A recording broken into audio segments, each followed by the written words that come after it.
Well, you good boy. G'day. G'day. Just reading up on the safety procedures. No loose articles. It says beware loose articles. It doesn't say no loose articles. I'm still allowed to come. Just have to watch out. Oh, no smoking. No smoking.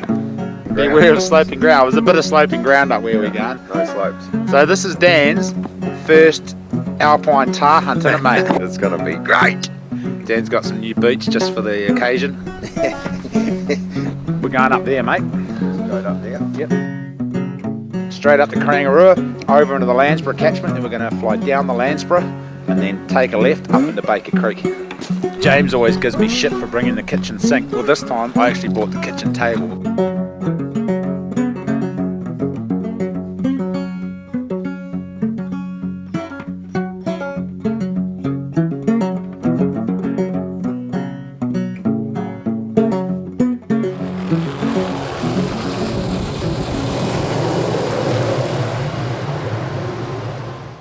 Here we are, it's just spectacular. Every time I come up here into this tar hunting country, it's just an amazing flight. It really is. It's always quite emotional coming up into here. Just knowing that we're about to go through a hell of an adventure. Blood, sweat and tears. Your eyes looking good. Just amazing, amazing. A light dusting of snow, and we saw a few animals skipping around on the way in. We haven't seen any animals in here yet, but they're here. They're here, we just got to find them. And of course, Dan's first time up in a tar block. A lot of hunting experience, but he hasn't been tar hunting yet, so I'm pretty excited to show Dan my backyard, so to speak. And I've been in here twice before. This is my third time into this particular block, and it looks like the boys have done quite a bit of work in here. Since I was here last, they've built a nice little rock shelter around the edge, and we're just going to set our tent up right here, and then we're going to charge on up the hill. Mate, what do you reckon? It's pretty cold up here, which is thought we might have been in a bit more sun, but this is alright. I mean, can't complain. And how's that country, eh? Pretty amazing? Oh, unbelievable country. I mean, we've seen a couple of tar on the way in, which was really cool. They were really hard to spot, but we've seen them. So that's a good sign that there's still a few lurking around. Meant to be a few around here, the chopper pilot said, so that's good. Certainly we're in the country for it. You can certainly see this is tar country. It's pretty amazing, isn't it? Yeah, it's pretty great, all right. And I mean, I can see here someone's stacked a whole heap of rocks over there. Someone's put a lot of work into this since I was here last. Check this out. Like it is now, yeah. It's pretty much just want to get the tent set up and go for a hunt, really, and get stuck into it, aren't we, Josh? Is that the plan? Yeah, mate. Yep, that's the plan. Smash the tent up, and so we don't have to muck around when we get back down the hill. It's meant to turn to custard tomorrow night. Keep looking around, expecting to see one up there. It's always a mad rush to get the tent set up so you can go hunting. Pretty sure I saw one up there before. Once again, ladies and gentlemen, I present you Camp Awesome. Here's some advice for anyone getting into tar hunting. Lots of ammo. Take twice as much, 3 times, 4 times as much ammo as you think you're going to need, because you'll blimmin' run out. Mate, we're living like kings. Even bought the table. It's the first time I've come tar hunting and bought a table. I always bring the fire. Watch Dan trying to figure this out. He's a brain teaser. Alright, that's it. Yep, nailed it. Mate, you got it on the second attempt. Usually it takes people about 10 attempts, and then they throw it on the ground and say, what the hell, who designed this damn thing? Oh, Danny boy, eh? Nailed it. Let's see if I can do it with the second one. No worries. No worries, mate. No worries, mate. Alright, we're going to get into our gear, and we're going to bloody get up the hill and go see if we can shoot a tar.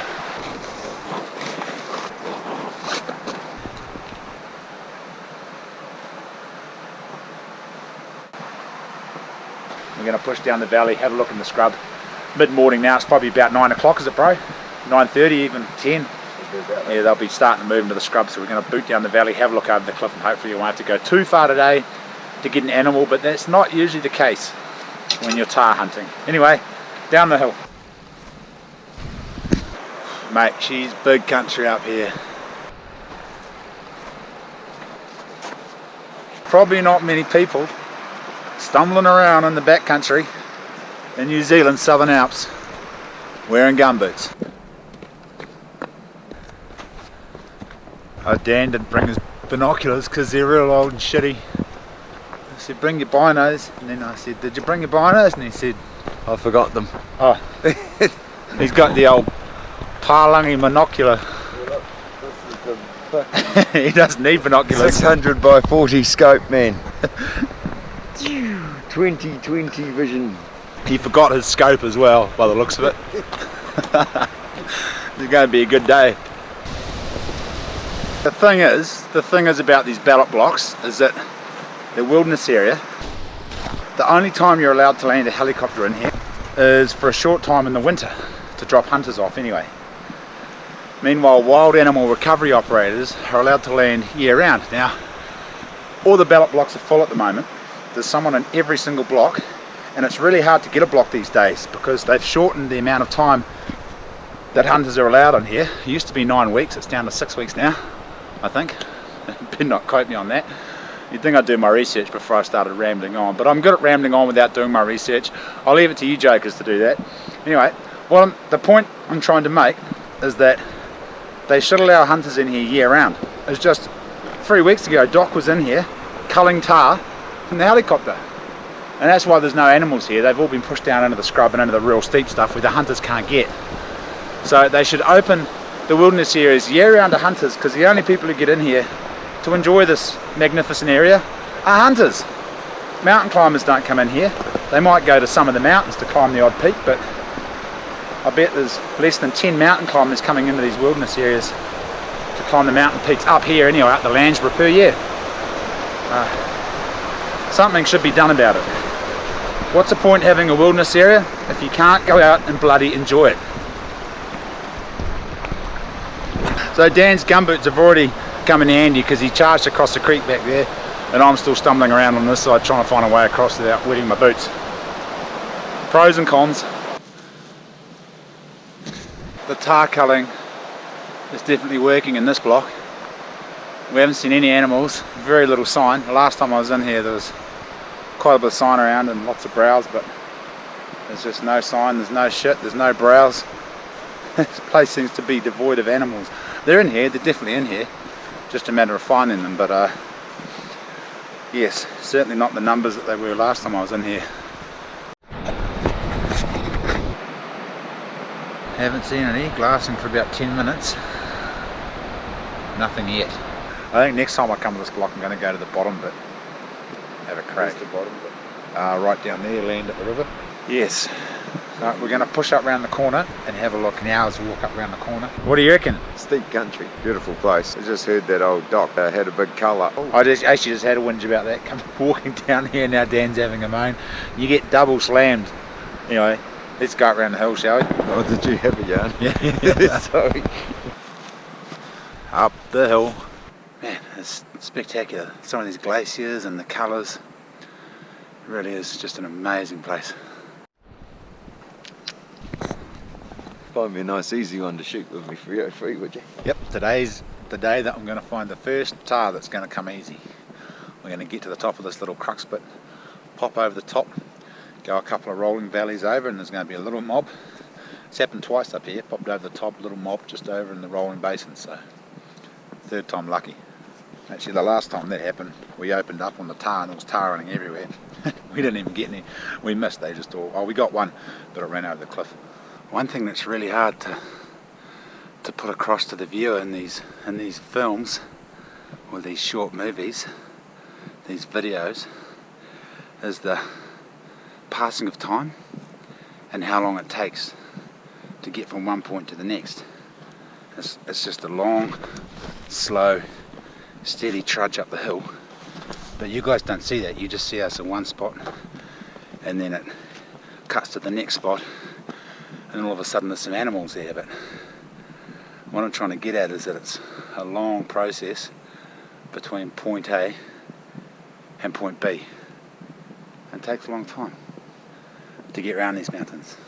I'll touch base when we get to the top, or if we see some tar, whatever comes first.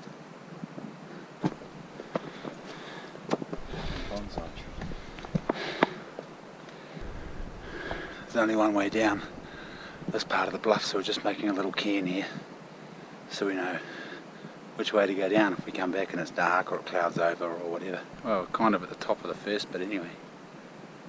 Can't see any animals. Just spotted our first mob. About 1.5 kilometres away, way over there. We're going to walk way over there. Shoot them. Right, we found the Tahr. Dan smoked one and it disappeared over the top.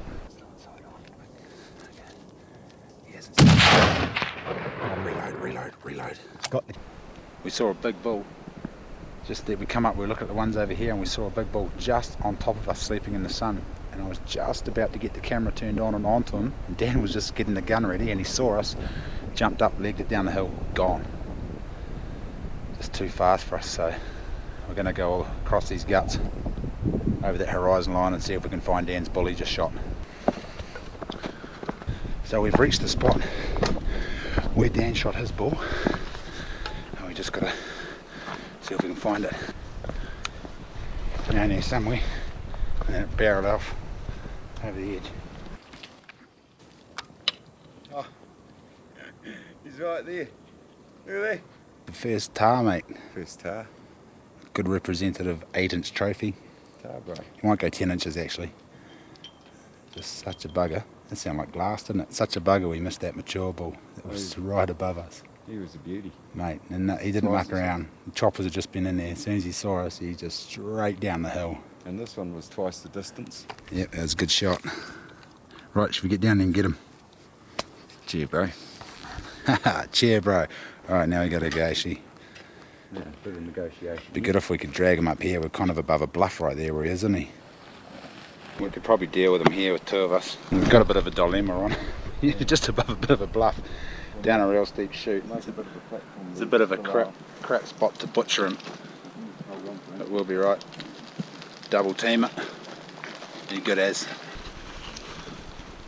We tried to drag him up, but he's too heavy. We're on too steep of a cliff here, so I've made an anchor. Perfect. Ding. Right in the heart. He was straight on, man. He was looking right at me. It was a good shot. It was a great shot. It was a great shot. We've got a pretty complicated system going on. I've got one ice axe jabbed into the ground as an anchor and the other ice axe jabbed in just behind that as a backup. Yeah, what's going to happen if I roll down? And that's the trophy we come for, the Dirty Great Kit Tahr skin. We're trying to get his heart out to go in our stew. We got it. Sweet. Open heart surgery. Romance. Settle down. Okay, fine.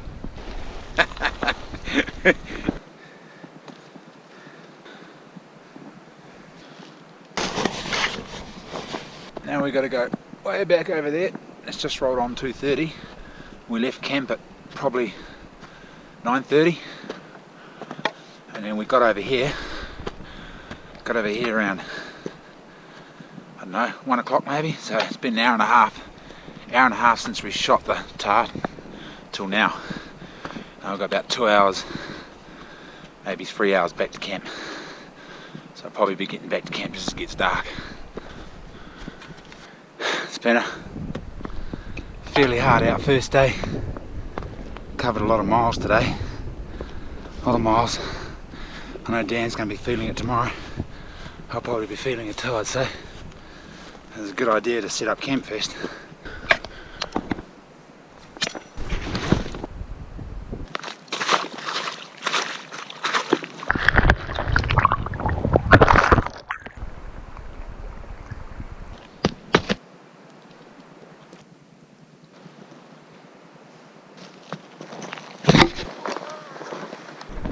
How much shit have I got in my pack? Yeah. I've got a raincoat, I've got a Prima loft, I've got a warm fleece, EPIRB, knife, first aid kit, I got a fly, steel, I've got camera, a warm hat, a skin. What else do I have in my bloody pack?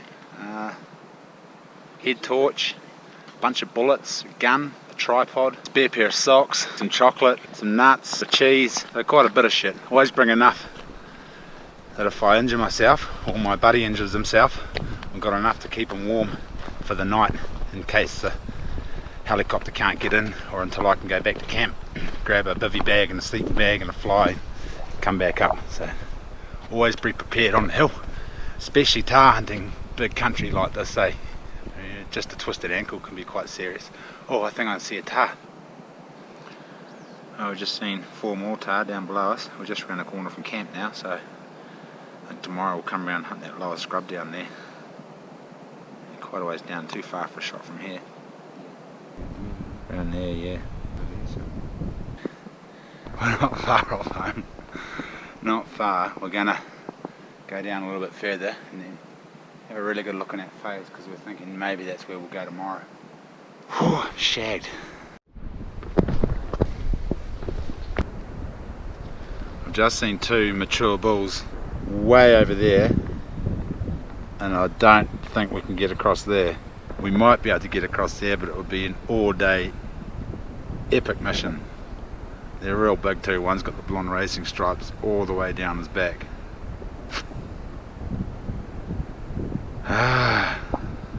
Why isn't there any right here?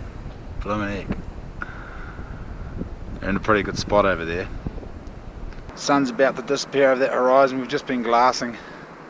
See if we can figure out a plan for tomorrow. Seen 5 or 6 bulls over there. Well over there. I just don't think we'll be able to get to them across all that scrubby shit. Maybe, but it'd be an epic mission. That's probably why they're there, because they're pretty safe over there. So hopefully we'll see something in our main valley just around the corner there, and we won't have to do an epic scrub bash tomorrow. Well, the other option is to come back up here and see if we can drop down off the edge here, which is also a bit of a mission, but doable, definitely doable. We'll figure it out in the morning. It's also possible it's going to rain tomorrow and completely bugger our plans up, and we'll be stuck in camp. Either or. Glorious day up on the hills. I'll touch base when we get back to camp. I just spied a bull further up the valley, not far from camp actually, moving down the hill quite quickly, so if we're lucky he might come down to within shot distance tonight.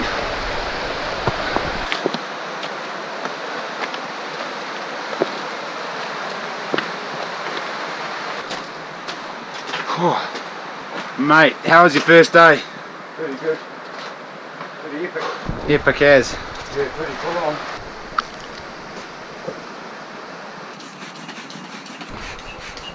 We've got a slight problem, see? Dan was meant to bring bloody kindling, and he bought 2 bits of dry tocha and 2 bits of wet tocha. Only 4 bits. And I grabbed another bit of tocha from his woodshed, which was also wet, and I brought some rata, but that's wet. So we got a fair bit of wood, but it's all wet, and some coal. So that was a bit of a cock up. I was going, mate. I was sketchy, wasn't it? I had nothing. I only had a rock to hang on to. We just had a real big day. Cheers, mate. It's been a great day. Thanks, Bloody Josh. cracker. Really appreciate it. My first tahr. Yeah. Massive epic walk. Yeah. And what an awesome spot. Yeah. Love every bit of it. My body doesn't, but I do. Really good. Thank you. Thank you very much. Cheers, mate. Cheers, mate. Pleasure having you up here. Stew. Potatoes.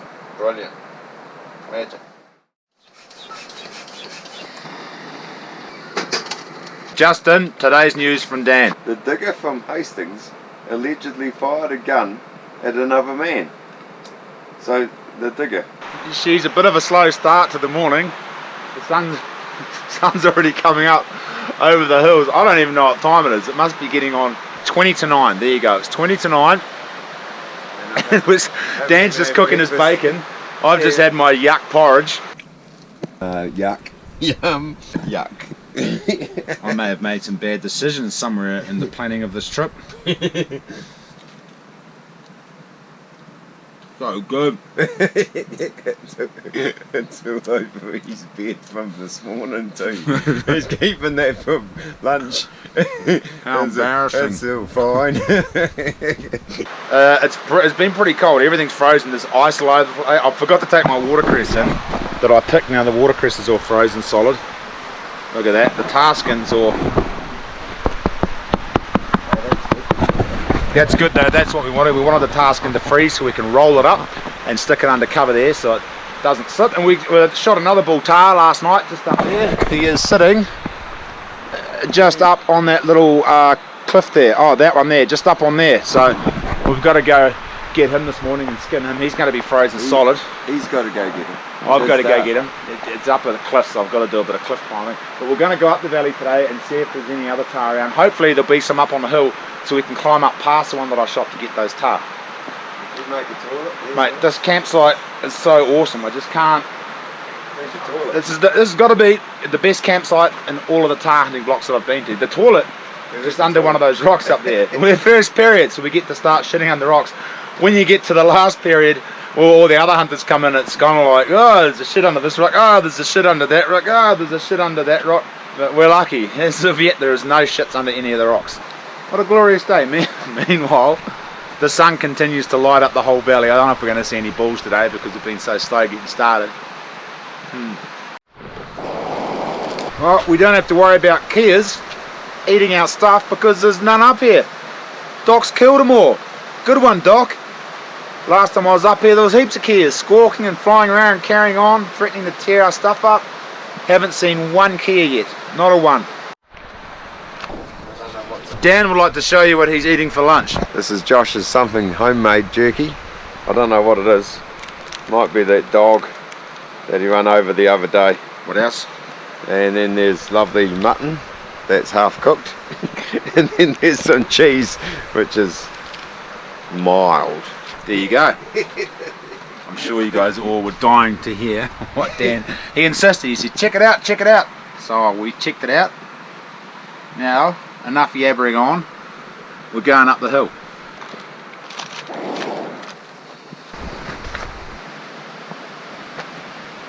Up the hill. Frozen, sharp, slippery, icy rocks. Always a hazard this time in the morning.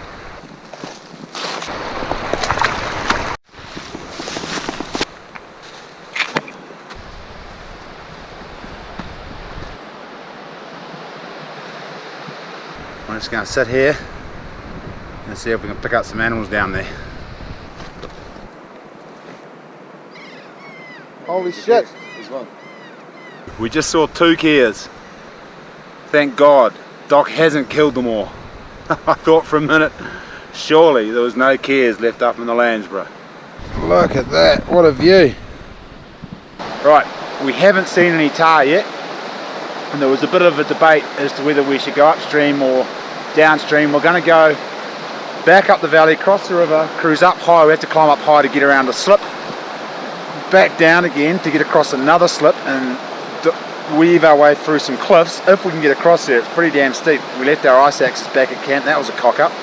And then there's a little ridge over there and another gut or another valley on the other side we can't see into. So we're hoping if we cross the river, go up there, around the slip, into the other gut, we'll be able to pick up some tahr. And then tomorrow, possibly go upstream if it doesn't clag in. It's meant to hammer down tonight, later on tonight, meant to get 50 mils of rain. So this river could come up and be uncrossable. We could be stuck in camp tomorrow. But we've decided to go onto the scrub and have a look in the scrub. I'm knackered, I tell you what, I've got a cracking headache. But still, it's a good place to be knackered.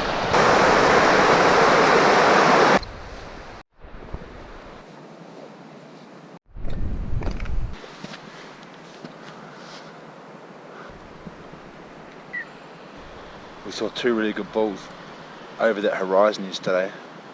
But to get over there is probably going to take 3 hours at least, probably more time than that. And then to shoot the bulls and recover them another 2 hours, by that time it'll be dark.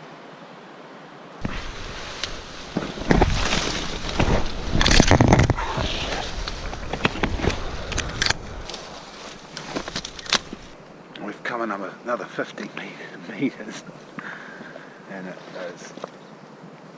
it's just a jungle out there. I mean, there's a cliff right here. We can't get over that. There's no way we get across there, around the corner, shoot one and get back again. So I think we're going to head back to camp and go back up the valley. which will take probably a couple more hours to get back to camp. I hope those other jokers in those other blocks are seeing more animals than we are. I've never seen, or never not seen, so little animals. There's no animals here anyway. What am I trying to say? Thin on the ground. I'm going to walk all the way back up there to camp. She's a hard life today. Come on, old man. Mate, get a move on. Chop, chop. Oh, I'm rooted. Rooted as. What, because you had to carry my skin there?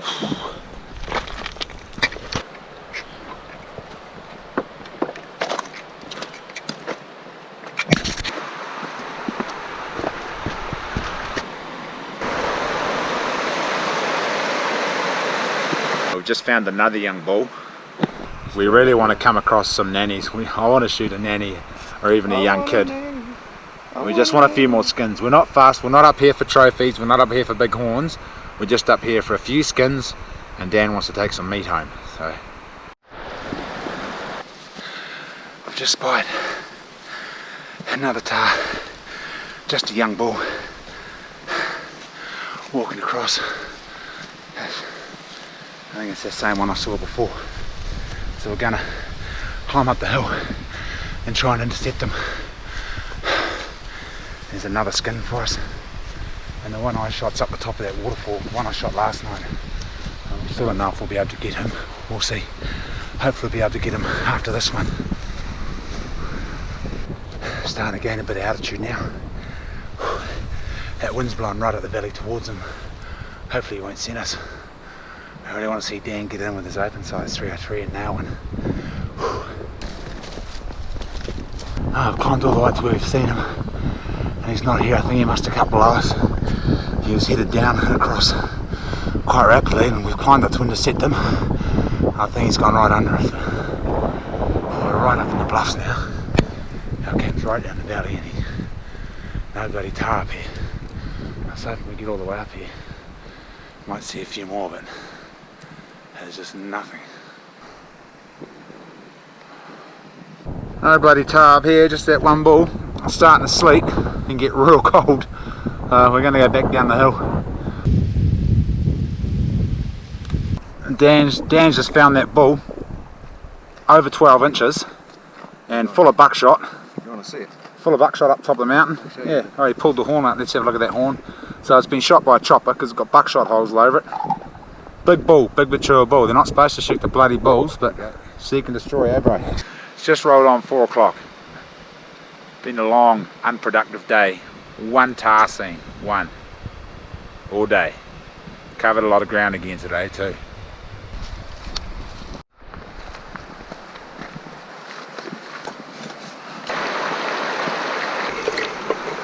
The storm's pushing in, clouds pushing into the valley and further up.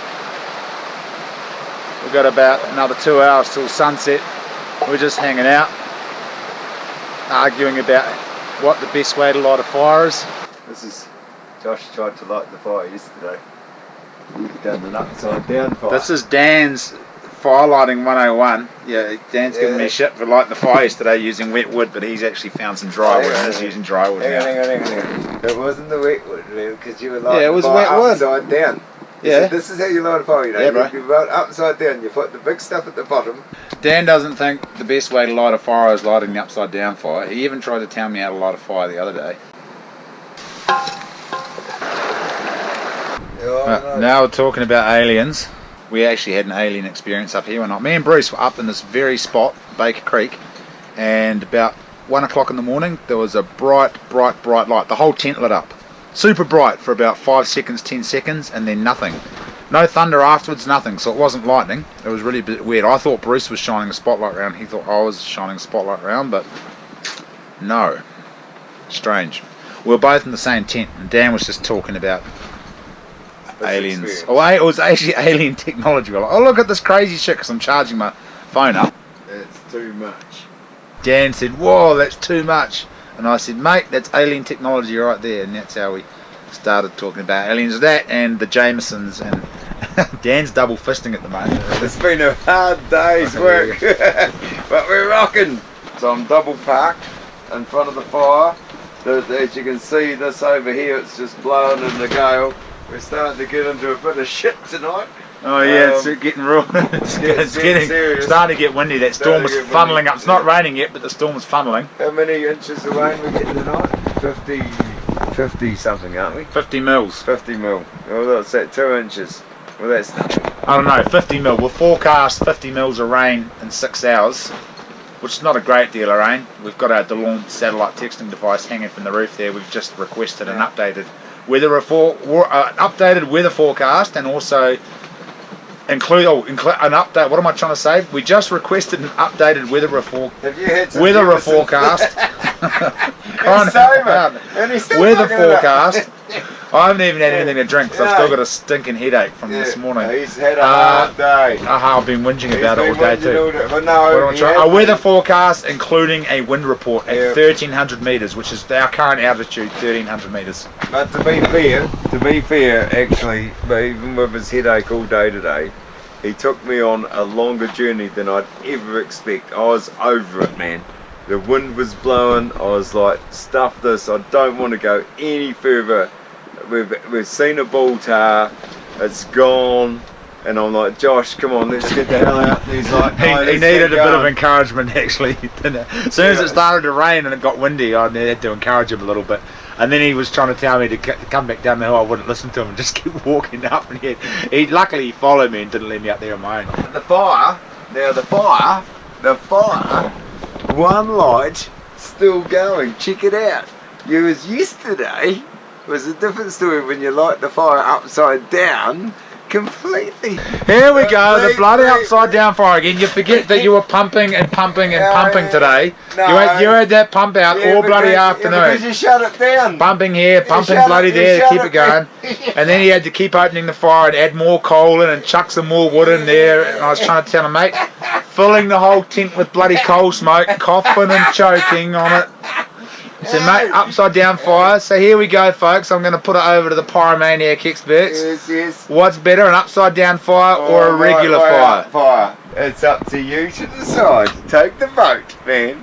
I reckon the right way up is the best way, because I'm still warm and drink Jameson's and beer. And but the upside down fire, it didn't work out so good, did it, Joshy? No, because Dan bought bloody wet kindling up. Oh, don't bring that up. I'm never going to let him forget this. But Dan says, what can I do? When we're planning the trip, I said, mate, all you've got to do is get some totes kindling. No need for That's postmortems, man. Totes kindling. You had one bloody job.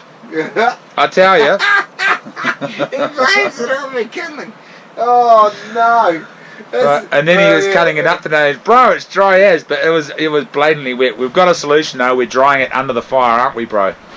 We are. As we go. We've got a bunch of dry rata, luckily. Some of the rata I brought up's dry. But as for today, I have to say, after today, this is my first time Tahr shooting, and I've really learnt a lot from Josh. No, he hasn't. He's learnt how not to light a fire. He's just giving me shit. He had to ask me 5 times. Oh, are you sure we can get down that way? Look, which way? Down this way. You sure we can get down that way? Are you sure? Bloody hell! I was like, Dan, yes. You will ask me one more time. I swear to God, I'll throw you down the hill. We'll find a new route down. I'm learning about the terrain. He learned. What else did you learn? Biggest thing that I've learned out of this whole experience is that you just got to really take your time. Make sure you put your foot in the right place, because I tell you what, in places there ain't no turning back. You stuff it up, you're gone. It's too steep. And I tell you what, there's a couple of times that I had my knees in the bank and I was absolutely crapping myself. And I thought, bloody hell, and Josh has taken off like a bull shot in the arse up the hill. And but it was a really serious situation that you've really got to watch your footing and take your time. You've got to have good footwear, not just your gum boots. I had crampons on today. But I had crampons on today that cramped onto the middle of my foot. We've got the spurs sticking out, which helped amazingly. Bloody good, those things, eh? Oh, very great, and thanks for Josh for bringing those up, because they're absolutely magic.